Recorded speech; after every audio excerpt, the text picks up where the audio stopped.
I mean, discrimination is bad,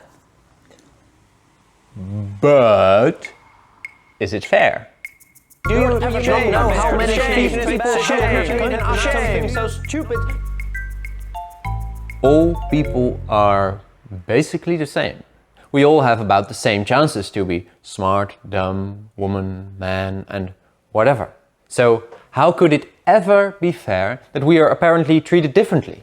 But if we are basically the same, I say, how could it ever be unfair then? If you go back long enough, everyone shares the same ancestors. I mean, we all started out as fish. How fair could it be? What's at work is luck. Luck compounded over thousands of years. But it started as a fair game. Or should we not view it from afar and look at individual lives?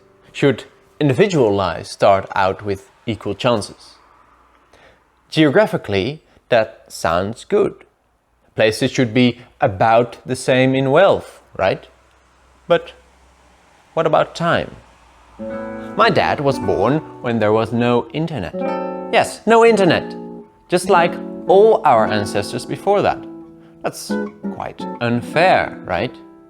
I would rather be born 500 years from now in the Congo than 500 years ago in the Netherlands. But if you want fairness across time, you would need to stop all improvement.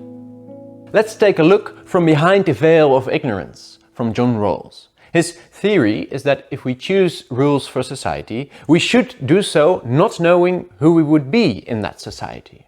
So you get to design it, but you don't get to choose what place you'll get. You might be the poorest, you might be the richest, but also handicapped or able-bodied.